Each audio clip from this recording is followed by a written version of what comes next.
Quiet on set.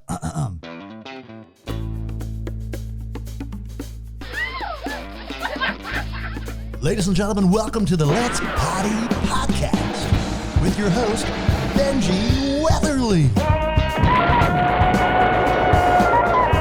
It's the podcast where you learn absolutely nothing.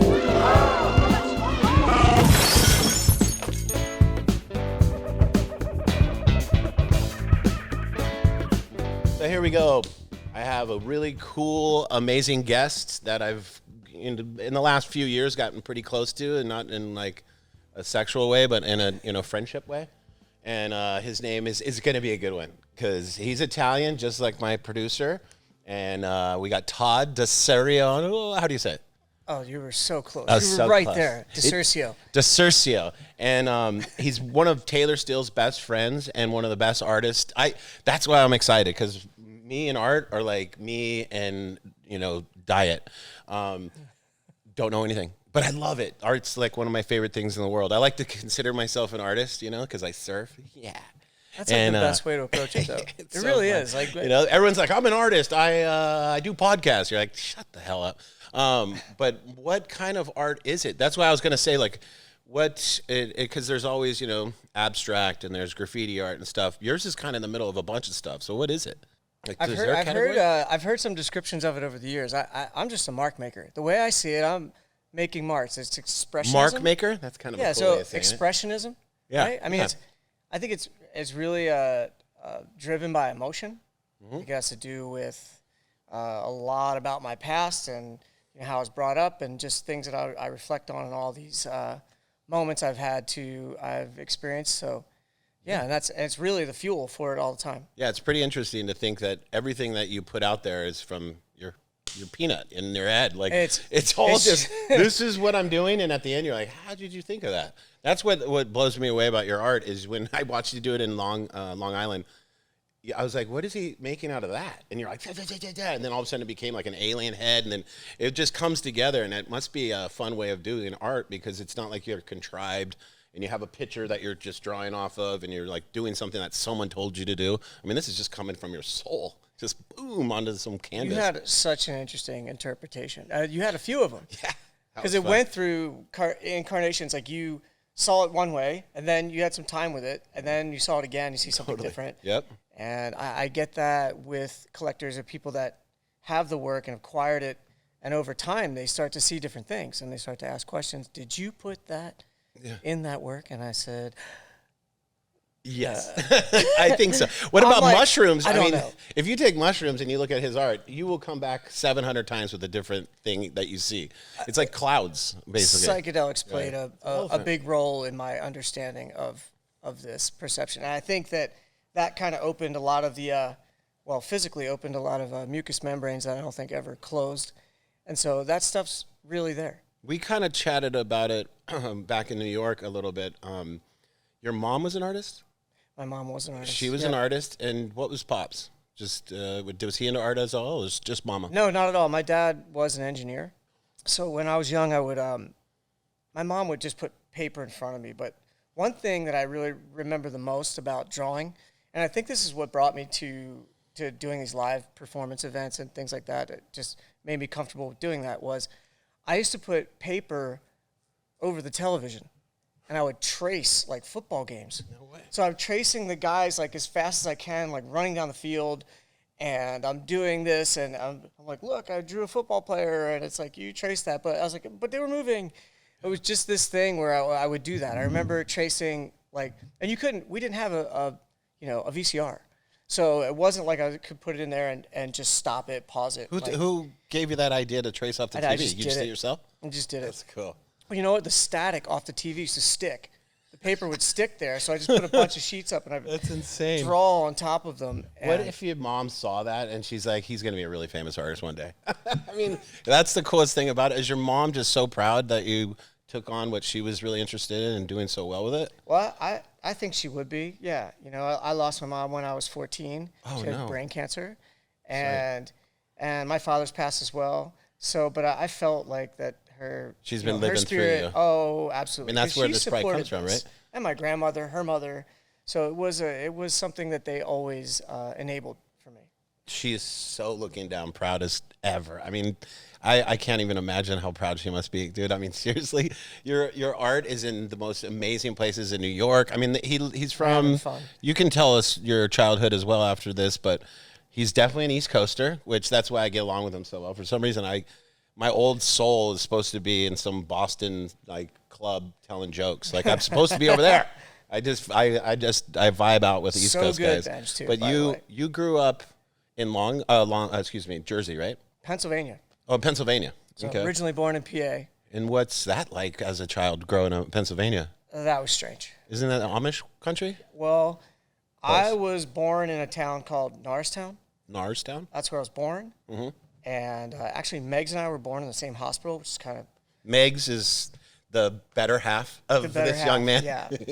And she's the fuel behind the fire. Here with us. And, yeah, so that... I kind of had to switch homes. My mother and father got divorced when I was 6 years old. It was bitter. And I lived with my mom for a while. And then when, I don't know, out of the blue, I think my dad, he sued for custody, now that I'm digging it all up. When he sued for custody, it put me in this weird thing where I was out of school for a year, doing all these tests and psychology things, like who are you going to live with? I couldn't decide. And my dad ends up winning after my mom passed away. So this was a crazy time, and he brought me to this farm where I lived as what I call an indentured servant for, I kid you not, for like 3 years. And I was like, dude, I'm leaving. And how old are you at this point? I was 14. And you were already doing art at this time? As soon as I got a driver's license, 16, I was gone. And I was doing art the whole time. So I was like a skate rat kid.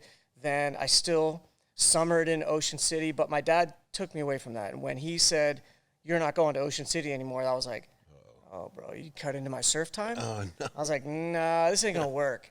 This is not going to work. And that was literally the line. I mean, the line was surfing for me, to be honest with you. And how did that come about? Were you in Pennsylvania and you'd go to the beach? My family had summered in Ocean City, New Jersey since I was born. So we always had a 3-month stay at a beach house and just grew up, summering by the water. And then in the winter, all I did was wait for the lights to come on and spring to come and get to the beach. What a complete different world that you grew up in. Like the seasons, I grew up in Hawaii and San Diego, right? I've never seen a season. Like it never changes. I'm like, at one point, I'm like, get cold or rain or something, right? Yeah. But you guys, I think that's why you guys appreciate summer so much though, right? Is that you have to wait, and then you get it. It's kind of what life's supposed to be about, a little struggle to get that perspective of life to really mean anything. If it's just 72 degrees in San Diego every day, the only thing you can complain about is traffic. You're like, oh, God, it's warm again. I mean, that kind of stuff makes you hardcore surfers. That's why Kelly and the Hobgoods and people, they got to surf 3 months out of the whole year. So those 3 months were like, they'd stay down there all day and sleep in their car. You get that stoke. Absolutely. But Florida, they had the good weather year-round as well. Mm-hmm. So for surfing, it was there for them. I mean, so back then, I didn't even have a wetsuit. I mean, when I got a wetsuit, I just thought I was the coolest guy. I had a men's small. I mean, look at me. I still can't. I still am about extra small. So, like, literally, I had a men's O'Neill 0123, a red wetsuit. It was too big. The collar was up in my chin, and the sleeves hung off my hand. It was roll them up. I rolled up the bottoms. Oh, that's so and rad. It was red. And a friend of mine, he's a friend now, but back then I just hated him for what he said, and he called me Shark Morsel because I'd roll around on the beach, I had this red wetsuit on, and I'd paddle out, and, it's all folded up, and I'm just, filling up with water. That's so funny. That's insane. And what came about with the art on surfboards? When did you start doing? Because that's kind of where it kind of popped off, your art the most, is when you started painting boards and stuff? Yeah, interesting. No, I think I was always just creating work on paper and canvas, and I went, in school. I remember in high school I was in that realm of a better painter or renderer than some kids and whatever. But I never compared myself with anyone that way. It was just I could figure out how to paint light, or understand dimension or depth. And that kind of came naturally to me. It was an easy, for life drawing, things like that really came natural to me. It felt right to be able to create dimension and space. And I think when I went to college, honestly, my family, as much as they love me, they were like, listen, you're not going to be able to do art for the rest of your life. Right. And I'm sorry I have to tell you this, but you're going to have to pick a major in school that has nothing to do with art, or whatever. And I was like, why? And I questioned it through and through to the point that I paid for my own education to go to art school. And I was like, well, then I'm just going to do it myself. I mean, if I have to do this, then I'm going to do it.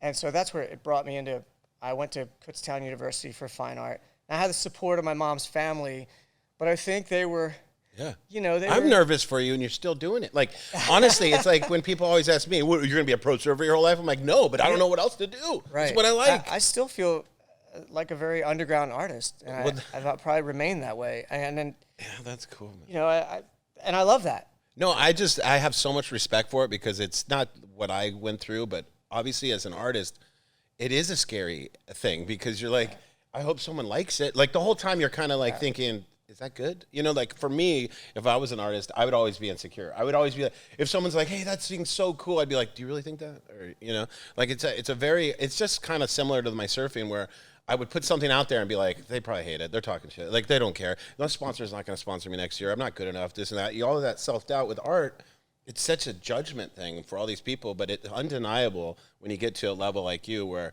obviously you're making money off it, then you're like, oh, I guess they like it. And then you got to kind of work through all those feelings probably, huh? I think art school kind of settles that score. Oh, really? Tell me about art school. What do you learn in art school? Because they do critiques in art school. And well, I don't know if they do it anymore. You know, the states aren't having these critiques because it makes people drop out. They lose money when one student so you mean like they're giving you full criticism to kind of get you ready for the real world? Oh, my God. It was just a thing they did, you know, for every project or every, you know, syllabus or whatever you had in your drawing studio classes or painting studio classes. Every, you know, semester you'd have at the end of it or even midway, you'd have some kind of like painting to do that was yours to do on your own. That was part of a choice you had or, you know, and I'm not sure what every curriculum is, but for ours, it was like when you came to that critique, it was eggshells. And you had your work up that you had to do. And you could tell, I mean, I could tell if someone rushed something or was like, yeah, I've been working on this whole semester. What are you talking about? And you could just sometimes look at things and you could see that thing. And then critiques were very serious for me.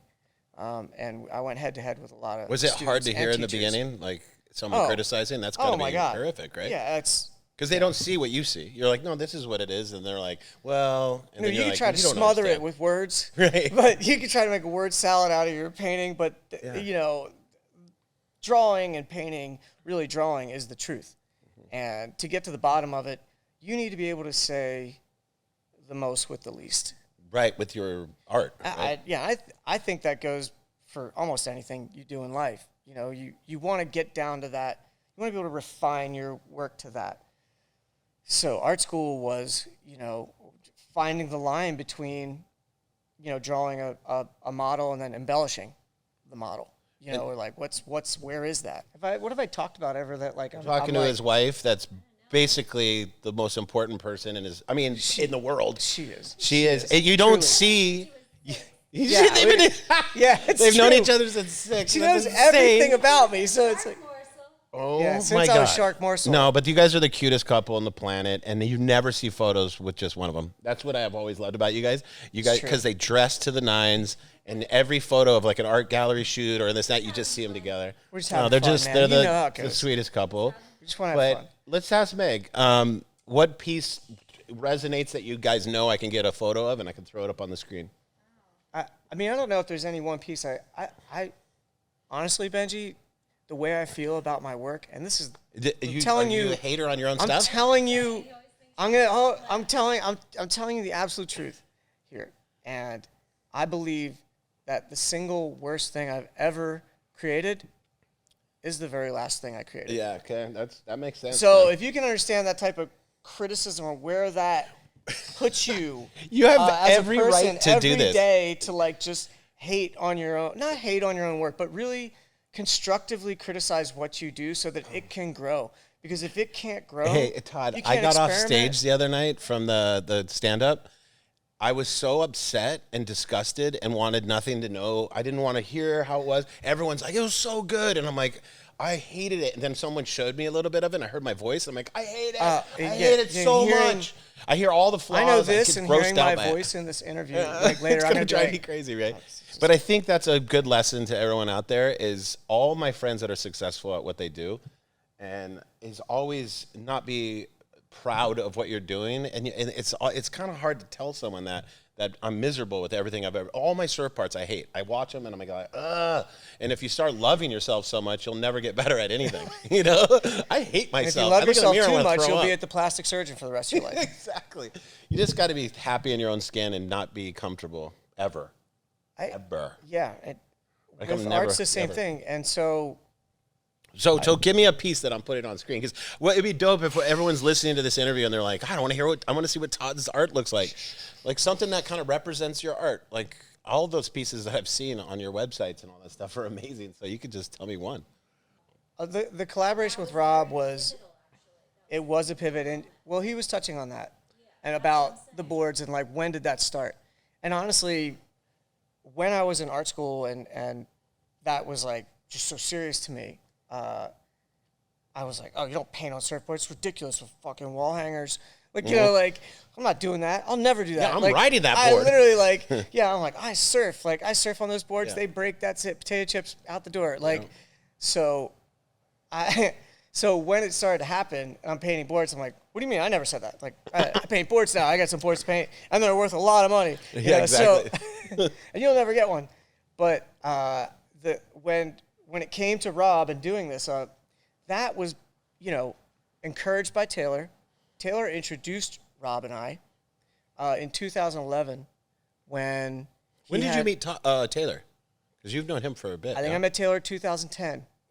I was a juror for New York Surf Film Festival that ran concurrent to Tribeca Film Festival, put on from Morgan from Saturdays and Mike Matchmer from Team Mike, and he used to be Pilgrim and that whole thing, and you guys just got connected at the hip. Yeah? So they said they were doing a Momentum marathon, and I being a juror, I'm like, when's that? I'll be there for that, because it's like 3 of my favorite films ever in surfing. Yeah, Taylor. And Taylor's going to be here, and I'm like, really? Well, can I get introduced? And so of course when he got there, that introduction was made, and I sat with him during the 3 Momentums in a row, and we sat in the very back row, and he literally gave me the play-by-play of every film, where they were, BTS info.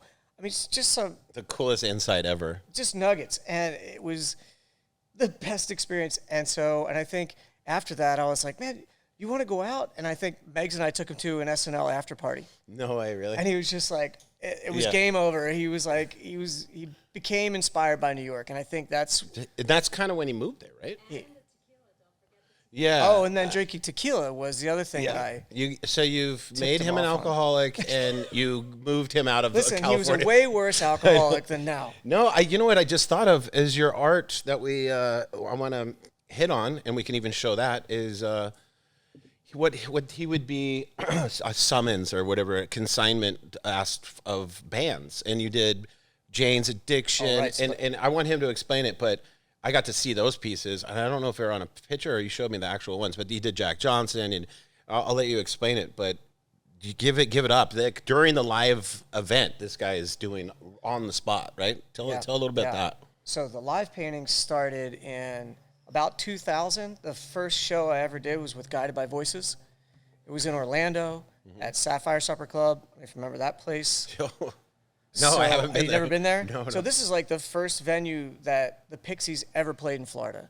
The guy who ran it, created it, promoted it, had his own screen company that did all the posters for it, and the artist that did all that, his name's Jim Faraday, and he and his best friend, Gene Zimmerman, had asked me to come down to celebrate this 5-year anniversary of the Sapphire, and I was like, well... Sounds like a strip bar.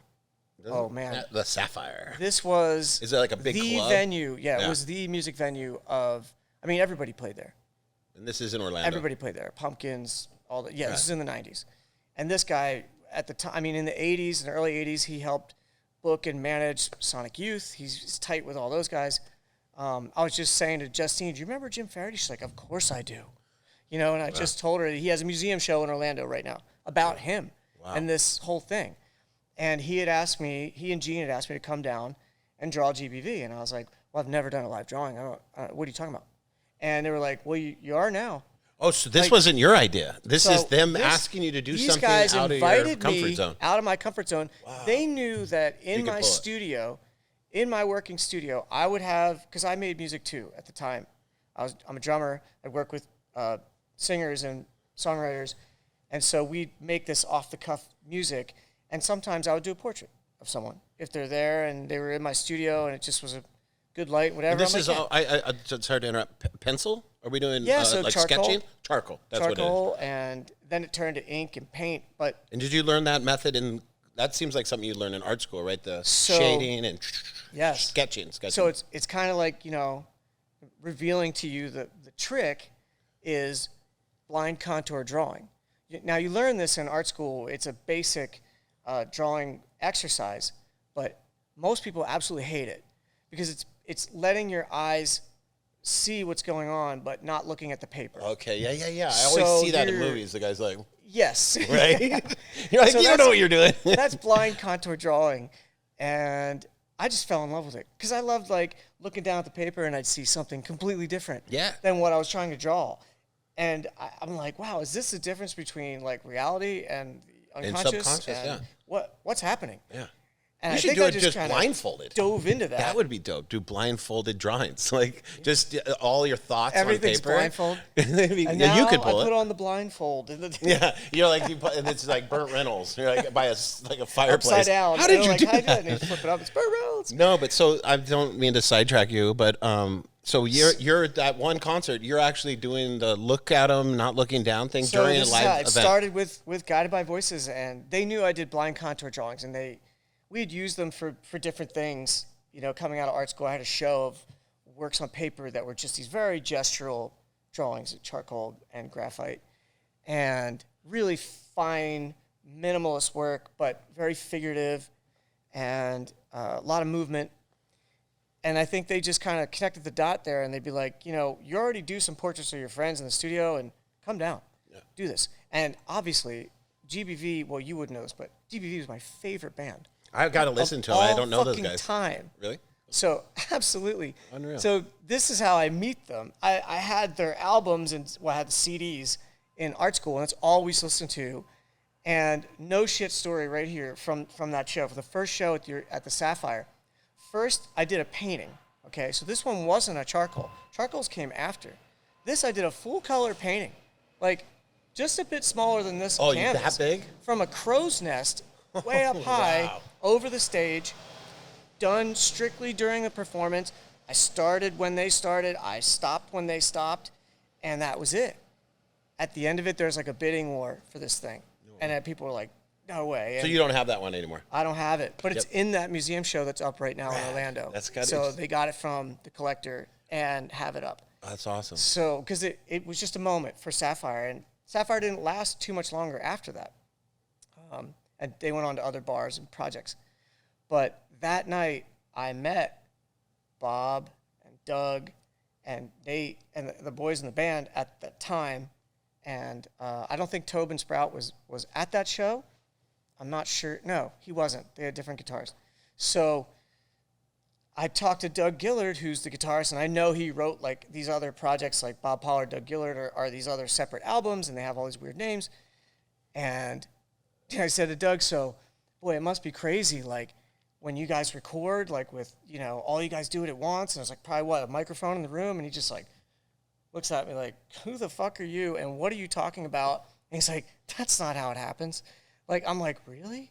And I literally, it broke my heart, but I'm having an epiphany all at the same time, and he's like, look, Bob's the tree. We decorate it. And I'm like, oh, so you send recordings, Bob sends recordings to us.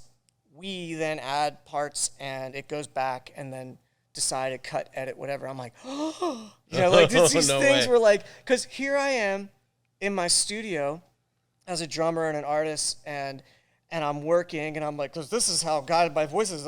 I know it, because I could just hear it. My microphone, and everybody just record at once, and oh my god, you thought they were in a band room, playing together. I literally thought there's a mic hanging in the room, and everybody's in a drum the Beach circle. Boys, the Beach Boys. So I mean, that's literally. So I'm making my own music that way with other artists, friends of mine, and weird recordings as well unto their own, and that's what I thought. And it just totally blew my mind. And it was so fun to get to know those guys. And then on to the next. I went on to do them in New York and just became friendly, and then ended up hosting Bob Pollard's first ever art show, because he did all the artwork for his album covers, inside covers. They did real ones on vinyl pressings that, I mean, went on eBay for like 10 grand a pop. You can't even get them anymore. Drawing? Of his art. Oh, wow. Just like making the covers with these test pressings. Like, you can't get these things. Is his art pretty amazing? His art, he does all collage art. And his sense of composition, I felt a parallel with. Like, I understood how he placed things. And him and I have had many discussions about this, and it's very true.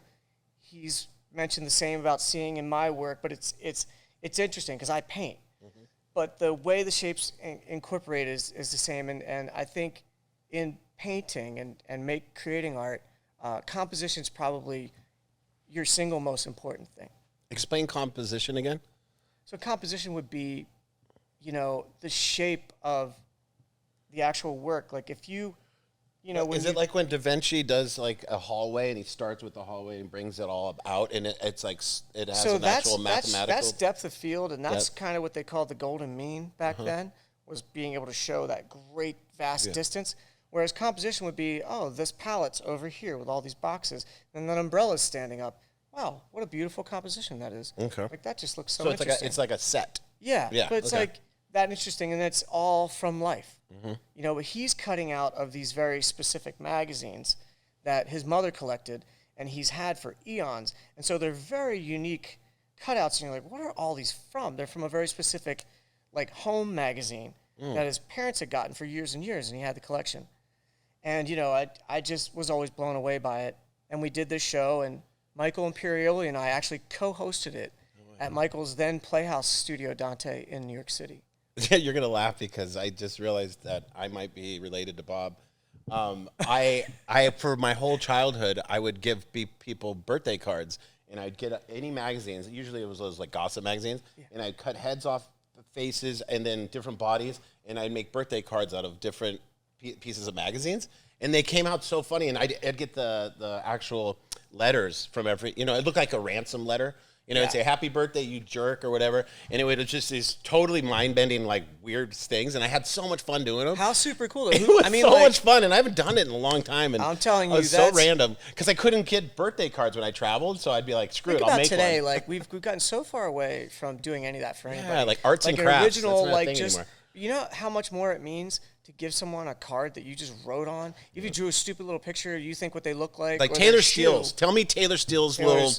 He sent me one. He got me back to it. Nobody really knows about Taylor's art. He is so freaking funny and so genius. He made my art for my dog. I shape surfboards, and he made this dog. It has like a surfboard. He's squirting sunblock and squirting out, and he makes my little head like it looks like me, but a dog. It's so funny. And the other day, he sent me Salento stuff, and it's the coolest card. I put it on my fridge.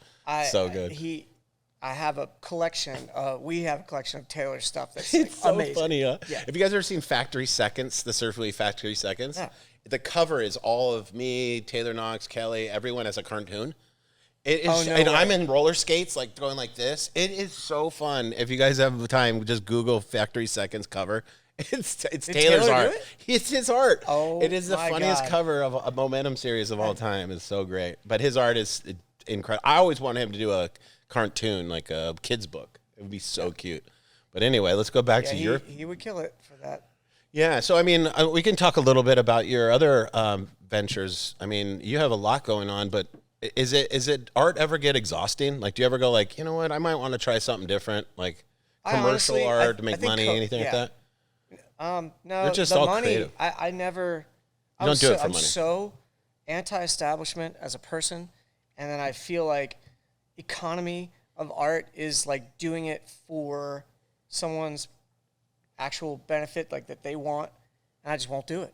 Mm-hmm. I just can't fucking do it. Yeah, I don't know why. I'm like, no. And anytime I see that coming at me, like a carrot on a stick coming at me, I'm like, that's total other direction. Mm-hmm. But I've been that way my whole career. Yeah, because at the end of your career, you want to sleep well. You want to feel good about what you did. It doesn't matter how much zeros in your account, right? And that said, like, maybe some of the collaborations might have suffered as a result of that because I didn't put that as the main thing. So the company that might have gotten behind me or gotten with me was like, well, you just did it and you're gone. Like, but I don't know. And I just don't feel... I'm commercially impaired. I'm 100% commercially impaired. As we sit in front of the Salento booth. Yeah, right? No, I want to do this is not a shameless plug, but as you guys know, Taylor Steele and a grip of people. I mean, we have some of the best surfers, snowboarders in the world, artists, and he's a part owner as well. Salento Tequila, which is behind us, is the hottest brand around in my crew, and tell us a little bit about that. You got Taylor into tequila. I mean, it sounds like that's what's the crazy part. I think I told a little bit of the story in the card. Never thought you're cheersing him in New York and going, "We're going to start a tequila brand." He's like, "What?" You know what happened? He reached out a day and was like, "Hey, you want to go to Mexico with me?" I'm like, "Yeah, I do." And I'm thinking, surf trip, Taylor Steele, like, let's go. I'm like, this is going to be insane. And then he's like, "No, we're going to Jalisco." I'm like, "Where's that?" But then it hit me, and he's like, "No, we're going to go check out, distilleries and we're going to taste tequila." I'm like, "And maybe we'll start a company." Well, okay, let's do it. And we went, and that's how it started. But honestly, the 3 years leading up to that point were us literally deliberately only drinking tequila, sipping every night, understanding that you're clearer when you drink tequila or sip tequila all night. Skinnier. You're skinnier. You stay up later. It's an upper. It's the only, stimulant in the liquor family. The only non-depressant alcohol or something, right? Someone was saying. So being the stimulant that it is, you're up all night with it and no need for any other additives. And then you don't get really a hangover at all, unless you overdo it. Now, that said, you can overdo it. You can black out on tequila. Mm-hmm. I've seen it. I've experienced it. I mean, everyone has their tequila story. And back in the early or late 90s, people would be like, you go, "Hey, you want a tequila shot?" "Oh, no. And I had one time in high school, I threw up for a week. You always would have that. Now, no one says that. No one's like, no, we're past it's all about microdosing, okay? Like, it is. The one thing that the kids have over us is they came up with a microdose. I took mushrooms in Bali for my first time. I didn't microdose, okay? I drank a whole shake, and then I was like, I'll never do mushrooms again for the rest of my life. And then I'm in my bachelor party in Texas, and one of my friends gives me a little pill, and he's like, "It's mushrooms." "Well, I don't want those." And he goes, "It's a micro." And I'm like, "Micro? What's that mean?" He goes, "Microdose." And I was like, "Okay, I'll try it." And then had the day of my life. I was like, "This is the best thing I've ever done." I'm like, "Why did I take so much in the beginning?" And that's what tequila is. Now I'm like skinny fat, and I drink ranch water. So I'm really grateful for Salento and you guys I'm still a beer drinker, though, because I don't want to ever be skinny. I noticed that. I know. Still like the beer. It's because it's like, it's from the earth. It's wheat and barley, and there's hops in it. And I like America and big trucks and guns. I don't know. Yeah, me too. All those things. I still enjoy a beer. Yeah. Still enjoy beer. What is the future for right now? You're doing a piece. We're in Southern California, by the way. If you didn't know, now you know. He's doing a piece right now we should plug it. It's going to be an awesome restaurant in Encinitas. It's a Japanese food. Tamaki bar. Tamaki means what? Is that like the little you cook it up? I mean shish kebabs. No, it does. No, what is tamaki? No, tamaki bar is hand roll bar. Oh, okay. So it's going to be like a sushi rolls and stuff. Yeah, I think it's, but I noticed like tiny bar, you roll in, get a seat, sushi roll specials, like hand roll specials. Mm-hmm. Get 2 hand rolls and a beer for like $12. You're like, "Oh, this is great." Yeah, that doesn't suck. And I saw that like he's following similar formula, but I know he's going to have epic fish and food. It's going to be insane, and just the environment. And he's doing a big piece on the wall with surfboards and. So I'm doing a mural, and he had acquired 3 boards that Rob Machado and I had created together with resin paint and acrylic, glass. They're gorgeous, and they were made as art pieces. Truly. And you're going to build the mural with the boards or something? The mural is being referenced by the boards. So the mural itself is kind of this overexposure of what's in the boards. Oh, okay. So it's all behind it, and then the boards kind of fit into it, and they're gonna be mounted on the wall in there, and there's, I think, 4 walls that are getting done for this. It's pretty huge. You ready to talk about the real passion in your life? I just remembered what your real passion is. He's a fisherman. You wouldn't think it. Look at him. The guy's you would be. He's fishing. The guy. He's the guy that you'd be like, hey, you want to go wake up at 4 a.m. and go fish tomorrow? And he would be like an artist, like, but he loves it. Tell me about it. I heard he goes out by himself on his surfboard, or you have your own boat. What do you do? No, I'm so we're talking about in Jersey right now. I go out on my friends' boats. That's what you do? No, but you do fish a lot, right? Yeah. And what is fishing like? Tell me about that. I grew up on the ocean my whole life, but I'm not a fisherman. You get it? Well, no, but I'm not a fisherman. You've never thrown a rod because like when out I go front down of to your the own beach, house. I'm not throwing things out. I'm paddling things out. Yeah. And I don't want to see those guys throwing those things out because that usually brings sharks. I feel like fishing came shark late, though. encounter I surfed, like, as a kid, I was like, I just want to surf. Like, give me a fishing rod. I'm like, I'm not bringing a fishing rod to the beach. No fucking way. Your wife must love the fact that he brings fresh fish home, though, right? Dude, I fish these jetties, like, almost nightly out in front of the house. Right there. What I'm do you use, bait? Not even waist deep water, and I'm pulling out, keeper flounders, flukes. Flounders? Yeah. So it's a nice white fish. Delicious. Real flat, 2 eyes on the top. Weirdest looking thing. And what do you catch with the bait, or do you have lures? How does that work? I use either fresh bait or we use that gulp crap, plastics. I don't know anything about that. You got to explain that. So when you're bringing fish home and she's like, I thought you were an artist. You're like, I do everything. Okay, honey, I bring home the bacon, if you will. I think the art form is really in filleting a goddamn fish. Yeah, that is. Because that took me a long time to learn. Yeah. And it's an art form with a fluke. Flukes are, because they're flat. You're like, oh, there's only one side, right?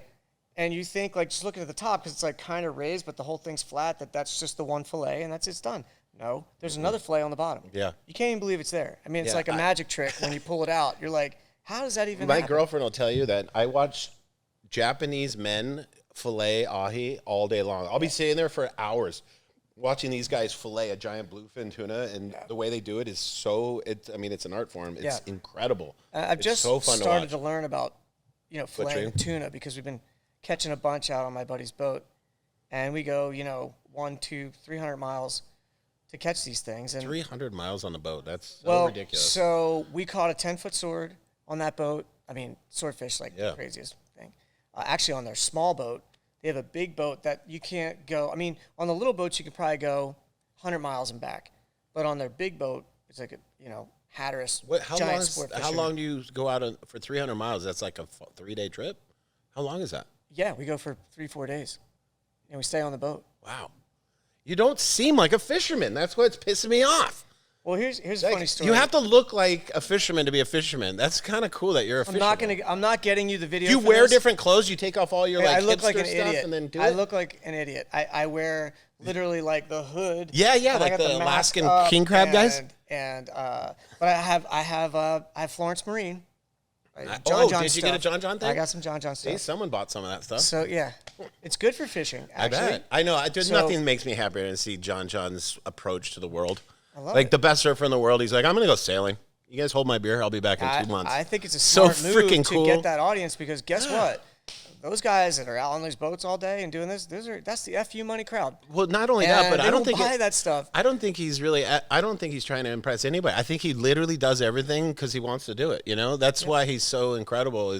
He's doing what he wants to do, and that's why all the kids are going to follow him. Is like, oh, he goes fishing, I'm going to fish. He sails, I'm going to sail. Yeah. Well, he's just doing it because he grew up in the coolest place on earth and is friends with the Johnsons. If you're friends with the Johnsons, you build houses and you fish, and you're like a hairy, gnarly man. Like the Johnsons are men. That's what they are. And but me growing up there, I got a little piece of it. That's why I'm a merman, because I had a little bit of it, and then I wasn't around them enough, and I kind of went into like this mermaid thing. But I mean, those kids are just absolutely my heroes right now. The fact that John John's like, my injury, I'm just gonna go sail. It's like I look up to that more than I look up to his heirs for sure. But you wouldn't think. Imagine that where he's sailing too, like across vast ocean. It's so cool, man. Yeah, it's really cool. Really Eventually, awesome. I'm gonna interview his boat.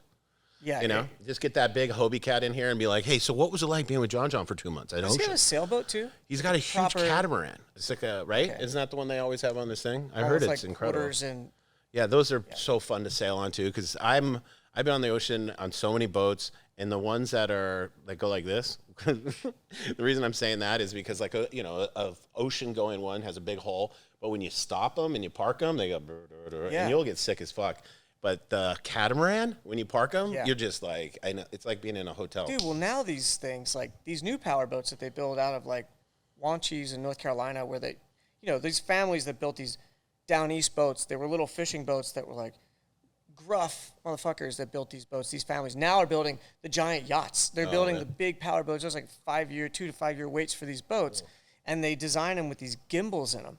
In the engine, right, yeah, so like these things are so stable. I heard about out that. There. Like underneath, they like drop weights or something. Right? It's got like, I guess the trim tabs are somehow tuned to it and computer aligned or whatever, and it's like, so it's getting. Think about that. The Kalani Rob gets sick looking at a boat. Like Kalani Rob, that's Meg's 100%. Kalani Rob is one of the best surfers to ever live. But he can't go on trains. He can't go on boats. He's so funny. Like, he's one of the best humans ever. Yeah, he's so funny. He's like, we have to go on a boat? And we're like, yeah, we surf. He's like, I hate this. It's so funny. It just happens, man. Sometimes you just can't deal with that kind of junk. But it is cool to know that you can kill fish and bring it home to Meg. And that's the most fun is getting to share it with everyone. Honestly, we probably give more away than we eat. That's so cool. And that's always the best part. Community. That's absolutely. the ultimate community. Like, everybody's so stoked to get a big loin of tuna. Like, oh, my God. What? He's like, especially when you see how expensive it is now. This guy gave me, not this guy, my girlfriend's boyfriend, my girlfriend's sister's boyfriend the other day, he's a really good fisherman. He gave me a slab of toro from the bluefin he just caught. It's in my freezer. That's a question I should ask you. And then you can tell the audience. So I got this toro, which toro is the belly of a bluefin tuna, and he gave me a chunk like this thick, which would be like $7,000 in Japan. I mean, each slice is like $20, and I froze it. How long will it be? It's been a month. Yeah.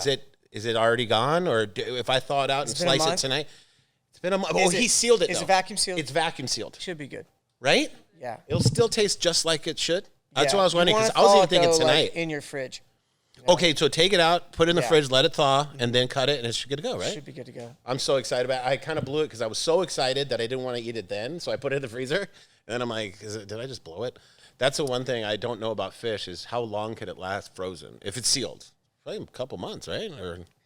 Yeah, well, our Frankie always says to, eat it as quickly as possible. Right, they always say that. A couple weeks, that's it. Don't let it freeze any longer, and I get it, but you can let it sit. Okay, cool. You just don't want to get freezer burned. Then it's well, if it's not sealed right, then you're screwed, right? Yeah. This one is sealed tight, like that sealing meal. I feel like the one thing I can't stand about the meat is like disrespecting the fish that way. That's why I always try to give it away, eat it fresh. Totally. I'm a real purist to that end. I don't even like freezing it at all for any length of time.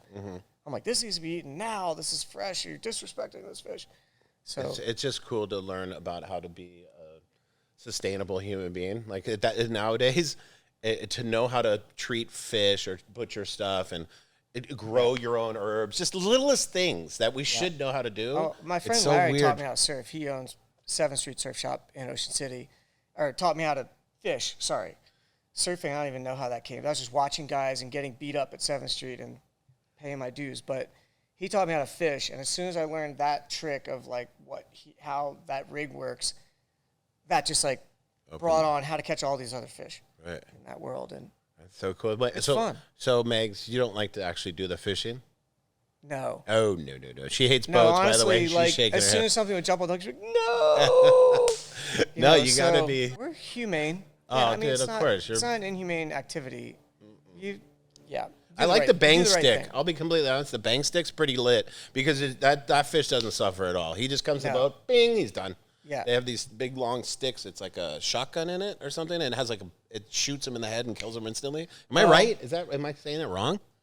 Tuna, it's different. That has a little metal piece on the top. And you hit him in the head or something? On the top of their head. It seems more humane to just end it, to not make. I hate it when you have to beat a fish. I don't even like to. I won't even do that on the boat. To be honest with you, I'd be dead serious right now. You hate it, huh? Not my thing to do on the boat. No. Some of my friends are just gnarly. Even my friend who goes, he's like, it took a long time for me to get over that too. Yeah, it's hard. Yeah. Yeah. So you want to do it the right way.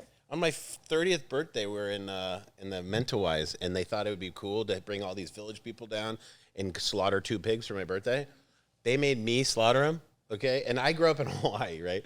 And I've been around a million slaughtered pigs, but never had to do it. Worst experience of my life. It was the worst experience because they make this screaming noise and stuff, and all these tribal people are like around me, and I'm like, do I have to do this, you guys? It was so horrific, but at the end of the day, I have to do that as how many pigs I've eaten in my life, and I'm a pig. It seemed like I needed to see the pain that they go through for me to have food. So it was the hardest thing, and Jack Johnson was there, and Jack's like, what are you tripping on? Like he was, because he's a Johnson, and they're men. And they're like, this is part of what you eat. Like, they made me watch it, made me do it. And I was like, oh, I never want to do that. And then they boiled the meat in their own blood, and they made me eat it first. And I'm like, oh, man, I'm not a boy. I'm a little boy. But, I don't know what else you got planned this year, but I hope it's New York with me, and we're hanging out. Oh, we're hanging? You wouldn't see it right here, but this guy has hookups. Like, we did the Momentum...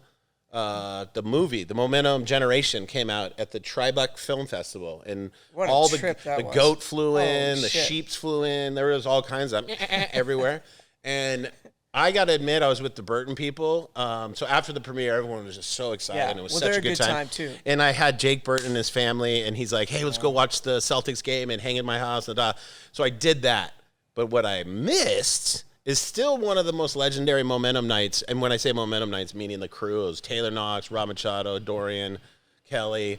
I'm dropping so many names right now. I feel kind of corny, but all those guys were texting me like, boys. Where are you? Where are you? Where are you? Yeah. And I'm like, and I was kind of avoiding them. And then there's pictures coming in of Rob Machado with like a bubble bath going over him, and he's like in a rave. And I'm like, what's going on here? And then Kelly and the next day, I think they called me until like 5 a.m. The next day, they're like, look at these photos. They had like Slater and a bottle service with like, it was just one of those things out of an Entourage show. Like these guys went, and it was like a basement. Like you guys went like an elevator to this basement. It was a rave, and he took all these guys there. And that's the kind of world this guy lives in New York. He's like, hey, do you want to go hang out with like John Belushi's little brother and dance all night? And they're like, how do you do that? It's always underneath where I am. Like I'm always at the top bar, like sitting there, like, you were having a good time too. Oh, I had so much fun. New York is such a trip. It's such a trip. The Kelly thing started, I think we were at the box, and it was like we were going there, and then we got there, and it was like another crew was like outside, and we're like, we're not going in there. We were like just all got there, and then the guy's like, jump in with me. It's the guy that owns the box. He's like, we're going on this rave. I'm like, we're going to a rave? And it was so like, we all just like jumped in this SUV together, and it was like Kelly, I think it was Taylor Knox, Rob. And Matt Smith, and it was just, and the Treadaways. I was just Harry. And, the boys from London were in, and they just throw it down. And apparently, but that rave had like 3 checkpoints, and it was in the middle of nowhere, Brooklyn. I remember this. It was in some like makeshift like factory. It was like a building. It looked like Mugatu's building is what they said. It was crazy. Like all my friends were texting me like, we're at Mugatu's party underneath this rave and this and that. And I was like, that doesn't sound fun. Literally, and then they sent me photos. It was so funny. Put on like rubber masks of like a unicorn and a leopard or something, and went down on the floor, and we're like just so good. Laughing our brains off. My friends are so boring that they still talk about that like it was yesterday. It was so funny. And that was the one thing that I kind of missed out on, but I've been to enough parties where I should probably go to jail. I should go to jail. Yeah. Like my meter of fun is so much higher than Kelly's that I need to reel it in and be like a little bit more lowbrow or highbrow or middlebrow. But yeah, shoot, man. I honestly finally got to do this. We've been planning on doing a podcast for a while, and the next one's going to be Meg. So we can actually go over all the stuff and correct everything that we made mistakes on. She's only known him since they were 6. Is that kind of weird, though, when you guys are sleeping together? You're like, when I met you, you were a baby. No, I'm just playing. I'd say what's weird is sleeping in a bed that's too big. Yeah. I'll be honest with you.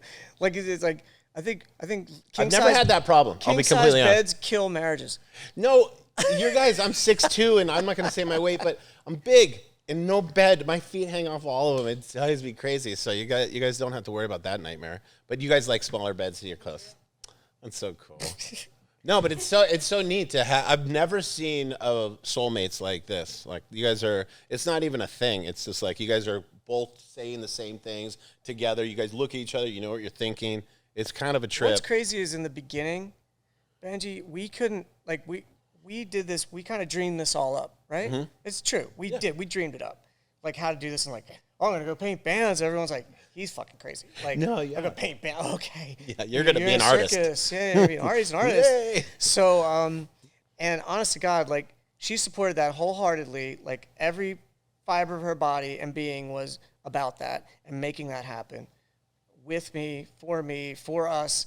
And we pushed everywhere to do these things. And we just ended up meeting some of the most incredible people along the way. And with every band where that kind of started, I did a couple of exhibits before all that stuff. She was doing all the PR. And then, and then when it got to the bands, I was like, I met one band and then another band's in the audience. Hey, can you paint us next week? And I'm like, who are you? Like, we're 7 Mary 3. I'm like, oh, cool. So it just like keep going. And then I got into all this indie stuff and, touring around with indie bands. She was there for all of it. But then when she started working for fashion with Dolce & Gabbana and then with Tommy, I couldn't afford her. It was like, oh, that's right. She was doing literally all this blue sky work. Right. Like her ideas and ideology all came from this thing where you just make the magic happen. And this in the corporate fashion world was unheard of because the structure is so tight and it's so negatively reinforced in that corporate environment. And here she comes.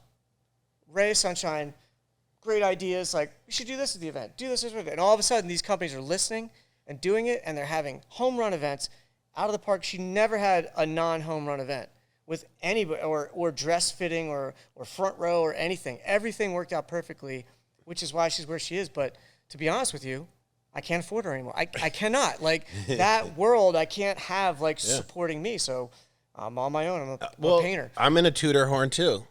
The reason I knew you guys is because Kalani Robb had suits from, I'm sorry if I hit Tommy Hilfiger. Yep. So Tommy Hilfiger's in love with her. Like, he's like, you're working for me. There's no way you're my girl. You're going to do my stuff. Tommy is they're like, you guys support. are super good friends with Tommy Hilfiger, right? Incredible human. And in our and he has one of his best paintings. And Kalani, we'd always try to make each other jealous. And I had hook up with Penguin, and they would always give me suits and all this stuff. And then when he met you guys, he would show me photos of you guys in New York, and he'd have these gnarly suits. And I'm like, where'd you get that suit? And he's like, oh, Meg, since she works for Tommy Hilfiger. And so when I knew you guys as Tommy Hilfiger. Before I even knew about his art, I was like, oh, those are the Tommy Hilfiger guys. And I always wanted to hang out with you guys, and just because it looked so cool. You guys were all to the nines. And so, like, I knew about her profession before I even found out that you were such a crazy artist.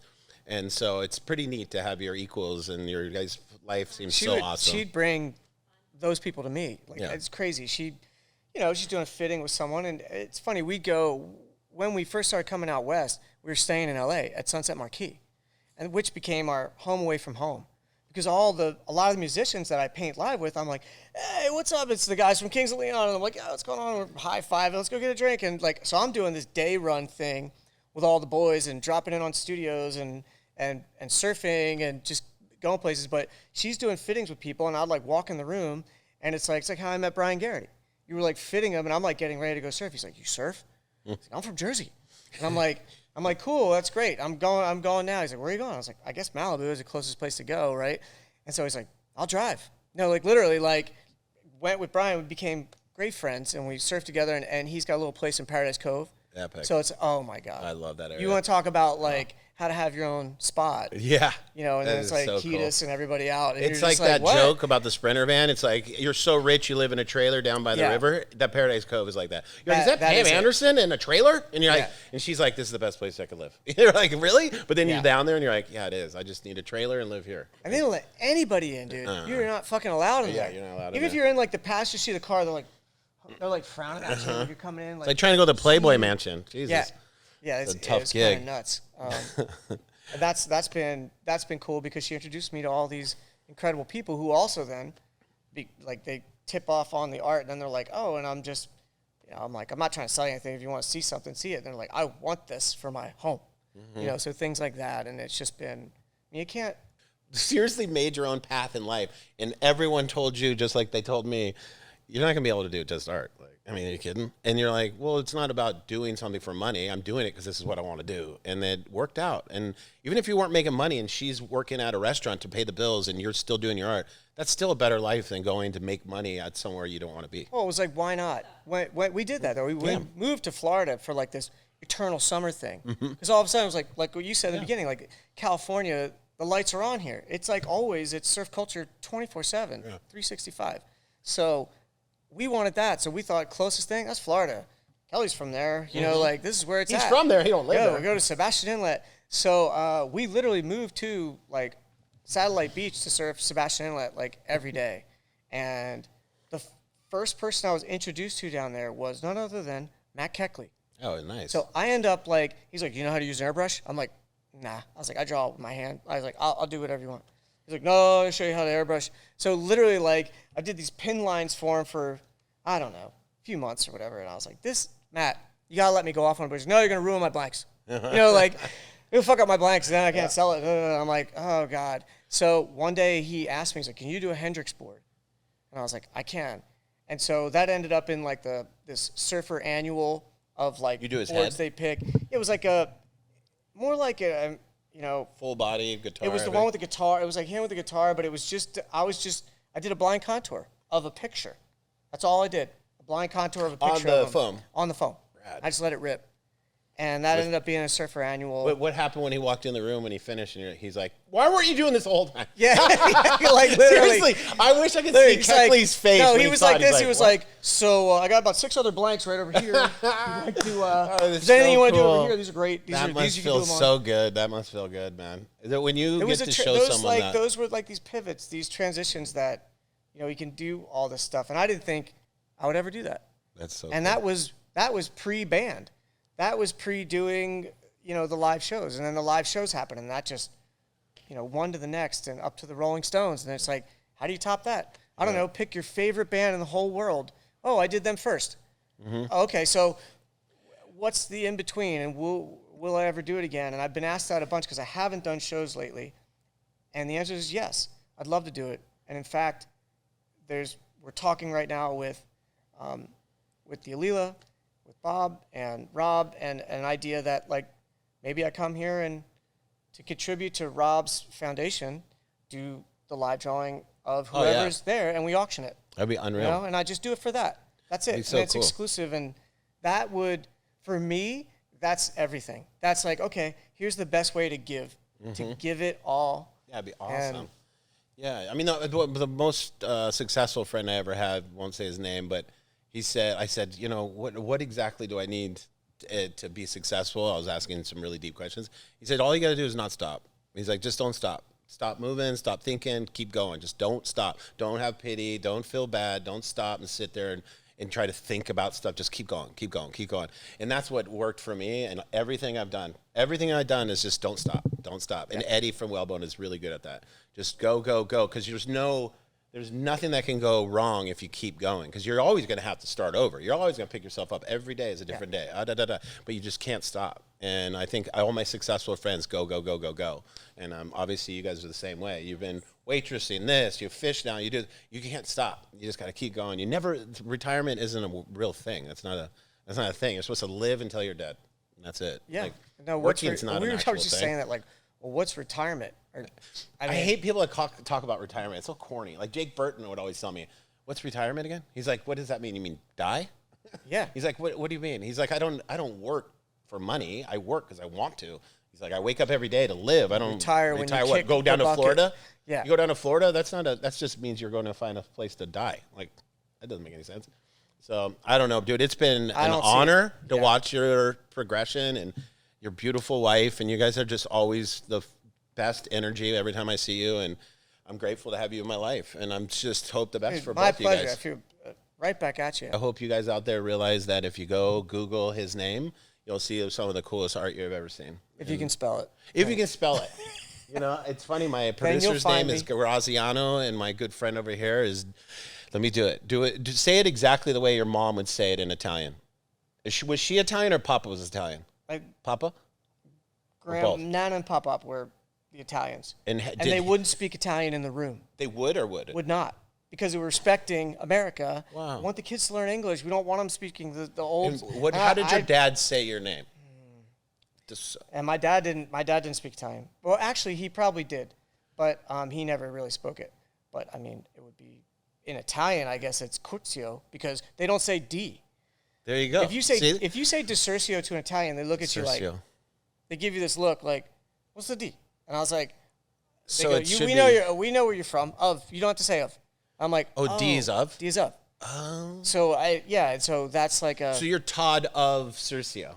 I guess Curzi? Curzi? Yeah, I love it. So I listen, I could be butchering that, and I've butchered Italian press. Believe me. Did you ever I said I was from a plastic factory in the Italian version of the New York Times, and everyone's like, "You do this."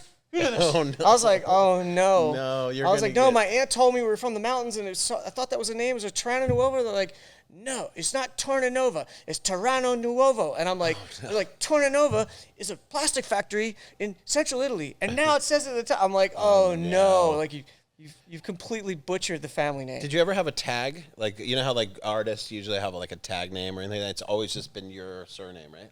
TDC. TDC. There you go. Yeah.